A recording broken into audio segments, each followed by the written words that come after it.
Over on Jaguar Gator 8, a new college football video is out. In this video, we talk about a bizarre controversy involving Marshall at the 2000 Motor City Bowl, and why bowl officials didn't even want them there. Click the card in the upper right corner to watch. And now, on with our feature presentation. I think just about all of us can agree that Veterans Stadium in Philadelphia was not exactly the nicest of venues, and that's putting it lightly. There are certain cathedrals of the sport, and there are certain stadiums that feel state-of-the-art. The Vet was not one of them. In fact, the Vet is widely regarded as one of the worst stadiums in NFL history, completely emblematic of the cookie-cutter problem that plagued new NFL stadiums throughout the 1970s, and with any defining characteristics of the stadium being negative rather than positive. The turf was laughably bad, and you can learn more about that by clicking the card in the upper right corner. The weight room and the locker room were pitiful, to the point where even if a free agent was interested in coming to Philadelphia, they wouldn't dare do it because the facilities were that poorly kept. If you want to learn more about that, and Dana Stubblefield's free agent visit got horribly wrong because of it, you can do so by clicking the card in the upper right corner. Just about everything about Veterans Stadium was terrible, as it was not exactly a pleasant place to watch a football game. If you can find one Eagles fan who, for non-nostalgic reasons and for non-intimidation of the opponent reasons, prefers the Vet over Lincoln Financial Field, I'd be stunned. It was that bad. And this isn't even hindsight talking, where it was state-of-the-art at the time, and then deteriorated into a giant mess that was a black eye on the league. It's not like the Houston Astrodome or the Oakland Coliseum, where it just went through the typical life cycle of a stadium, where it's gorgeous at the start, people love it, and then it becomes outdated and needs to be replaced or severely renovated before turning into a sad shell of its former self. It was always bad, and was planned by people who had no idea what they were doing, who couldn't foresee even the slightest of problems, and who had no idea how stadiums work. Case in point, they designed the stadium in such a way where literally anyone had access to it at any time, and there were no gates whatsoever. That definitely won't lead to the stadium being vandalized and lead to some intense games where kids treat the stadium like it's their playground, and lead to people trying to tag the walls and climb the structures and want to, oh, would you look at that? Had to spend $283,000 on a fence not even 1 month into the regular season, plus whatever it costs to fix the damages. Can't believe no one saw that problem coming. And speaking of problems that no one saw coming with the Vet initially, what about the fact that during a football game, actual humans are on the field, and because of their propensity as football players to stand up, you have to adjust accordingly? Well, let's just say that somehow, no stadium official at any point during the construction of this $63 million concrete jungle thought of this, and it led to such outrage that a politician ended up suing the team. Imagine going to a game thinking that you're going to have a good time and being excited to check out the new venue, and then leaving the game being so disgusted by the stadium and how poorly it was designed that you're ready to file a lawsuit. However, in 1971, that's exactly what happened. Because this is the story behind what might just be, considering the circumstances, the craziest controversy in the history of Veterans Stadium. Before I talk about the actual incident in question, we need some context to understand what the original plan was for this all-important fan that's the subject of our story. Because obviously, no one goes to a football game expecting to file a lawsuit afterwards and try and pass legislation. It's October 3rd, 1971. It's week 3 of the NFL season, and we have an NFC battle on our hands between the Philadelphia Eagles and the San Francisco 49ers. For the Eagles, who started the season with an 0-2 record after losses to 2 playoff teams from last season in the Cincinnati Bengals and the Dallas Cowboys, to say that this game was a must-win for them would be a massive understatement. Granted, it's going to be tough. seeing as you're going up against another playoff team from the year before in the San Francisco 49ers. And you can learn more about their 1971 season by clicking the card in the upper right corner. However, even though it was early in the 14-game season, making the playoffs with a loss here and dropping to 0-3 would be almost impossible, especially since the previous year, which was the first year of the merger and the current playoff format, none of the teams to have 0 wins through the first 3 weeks made the playoffs, with one of them being the lowly Eagles, who ended that season with an abysmal 3-10-1 record. And to say that entering this game, things were not looking good for the Eagles would be a massive understatement, because through the first 2 weeks of the season, as we hit the start of October, they genuinely looked like the worst team in football. Not only were they somehow the only team in the NFC to be 0-2, but their offense mustered up just 21 points, which was the worst total in the NFC and the 3rd worst total in the NFL, while also allowing 79 points, which was the worst in the NFL, and while putting together a point differential of minus 58, which was also the worst in the NFL. A 37-14 loss to the Cincinnati Bengals and a 42-7 loss to the Dallas Cowboys will do that to you. But hey, it's a brand new week, and with a sold-out crowd at the Vet behind you in your 2nd regular season game ever at the venue, maybe you can make some history and pull off the upset, even though the 49ers were favored by 13.5 points.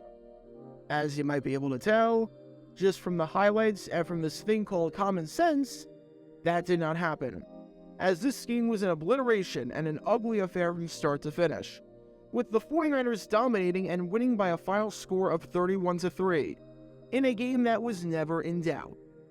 The 49ers scored the first 24 points of the game, and led it 17-0 at the half. Defensively, the Eagles couldn't stop a nosebleed. Not only did they record no sacks, and not only did they allow 202 rushing yards on 6.5 yards per carry, but they allowed an astonishingly high 510 yards of total offense, nearly doubling Philadelphia's output of 261. San Francisco played a near-flawless game, thanks in part to quarterback John Brody, the reigning MVP, who you can learn more about by clicking the card in the upper right corner, as he had one of his finest days as a pro, throwing for 262 yards, 3 touchdowns, and no interceptions, and posting a passer rating of 118.5. You know it's always a good sign when the following day, Eagles head coach Jerry Williams, whose seat was hotter than August in Arizona, put out a plea in the Philadelphia Inquirer, begging the fans to stick with the team, because it can't possibly get any worse. That's a cry for help if I've ever seen one. And you would think that for the 65,358 fans that had to watch that atrocity, that it truly couldn't get any worse, right? Well, as it turns out, some of the 65,358 fans who were there couldn't even watch the atrocity unfold. Because when they built Veterans Stadium, they forgot to take into account how an NFL sideline worked. You see, when you watch, quite literally, any NFL game, what do you see on the sidelines? You see people moving about. You see players standing up, ready to get subbed back into the game. You see coaches moving up and down the field, talking to players and barking out signals. You see staff members supplying players with whatever they need to stay healthy and energized. You see referees standing and moving, whether it's to keep up with the play, whether it's to get out of the way, or whether it's to move the chains. Basically, if you've watched football, you know that the sideline is not consisting of guys just sitting crisscross applesauce. There's movement, there's motion, there are people standing and being up and about. And yet, somehow, Veterans Stadium officials did not realize this. They never thought to themselves for 1 second, hey, what happens if someone on the sideline stands up? And because of this, they built a portion of the lower bowl seats super low, to the point where if you were sitting there, you saw absolutely nothing. All you can see is the backs of the players, which is obviously the ideal way to watch a game. Personally, as a Jaguars fan, I hate going to games and being able to see the whole field. So overrated. I love just being able to view the game through the back of Trevor Lawrence. Sure, the Eagles lost this game 31-3, but some fans didn't even get to witness the blowout. They could have thought the Eagles were winning, or they could have thought they were losing by less or more. Their view was so bad that they legitimately could not see anything. As Benjamin Bolno, a 25-year season ticket holder for the Eagles, said on his low seats, aside from the fact that they're the worst seats he's ever had, which is impressive, seeing as they played at Shibe Park for a good portion of that 25 years. At first, the seats looked very impressive, right on the field, like you're a VIP. Then the players come on, and zing, you can't see anything. Amazing. Who needs players to play a football game anyways? Seems like a minor nitpick on Bolno's part. The stupid players ruined what otherwise would have been a 10 out of 10 stadium. Can't foresee that. Can't foresee how seats that are level with the playing field would be a problem. But Bolno wasn't the only one who was impacted by this. Because it's one thing to take off a regular fan. Granted, this was a 25-year season ticket holder, but still, a fan with little leverage and power. It's another thing to tick off a politician. Because for State Senator Benjamin Donello, a Democrat from Philadelphia standing at 5'6", he was so ticked off about the loss to the Niners and his experience being in obstructed seats that were not advertised as such, that he sued the Eagles. The day after that game, Donello went on the floor of the Pennsylvania State Senate and said the Eagles intentionally sold such seats for the specific purpose of defrauding spectators of their money. And while a team spokesman said on the problems with the seats and Veterans Stadium, it's our rookie season here, and we have a lot of problems to get squared away. Donello wasn't having any of it, especially because the Eagles were charging $8 a ticket for these, or $50 for a season ticket. Adjusted for inflation, that's $59 for an individual ticket, or $367 for a season ticket. And I don't know about you, but paying $60 to go to a single game today, or just under $400 to go to an entire season's worth of games, where you can't even see anything, feels like a giant ripoff. Even back in 1971, when home games weren't televised even if the game was sold out, so the only way to watch the action when your team was at home was to physically be present in the stadium, that was a raw deal. As Donello said, because of the greed and unscrupulous actions of the present management, tickets are being sold which are in areas obstructed by team personnel and other personnel and equipment, which deprives the ticket purchaser of a view of the football game. This is what happens when a monopoly gets into the hands of arrogant individuals. Donello was sparing no words in telling it how it was.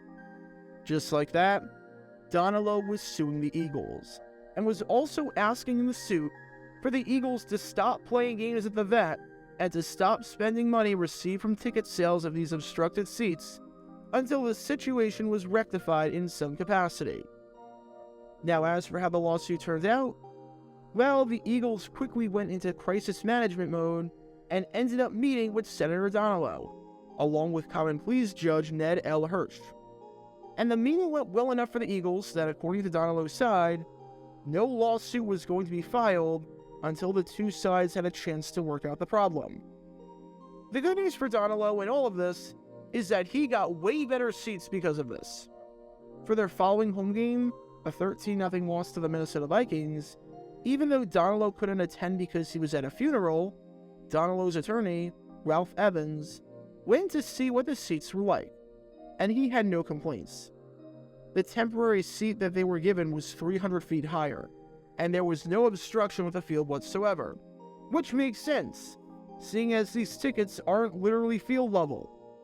However, even though the suit got dropped because Donello's situation improved, that didn't stop Donello from proposing a blind seat law later in the year, requiring ticket sellers to notify buyers if a seat had an obstructed view, and punish companies by fining them $1,000 per obstructed seat that was not appropriately marked, which would have been a problem for the Eagles if this passed, and they chose to ignore it, seeing as there were 2,000 seats behind the benches that were obstructed.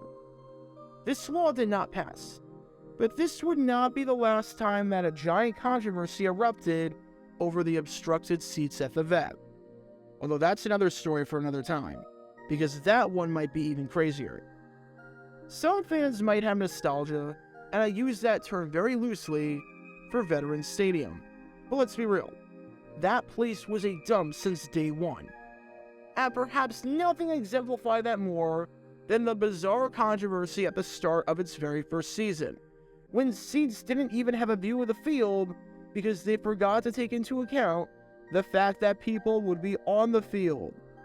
Because back in 1971, in the inaugural year of the vet, the only thing worse than having to watch how bad the Eagles were at the start of the season was not being able to watch them at all. Get your official Jaguar Gator 9 merchandise by going to jj9shop.com, and be sure to like and subscribe, as it really helps the channel out a lot. Join me every Wednesday night where we'll play NFL Trivia for cash prizes at 9 p.m. Eastern over on Twitch. To learn more about the history of college football, subscribe to Jaguar Gator 8. To learn more about the history of Major League Baseball, subscribe to Jaguar Gator 7. Also, special thanks to all of our Patreon supporters for helping out the channel. Your support is greatly appreciated. See how you can become a patron and request future video topics in the description below.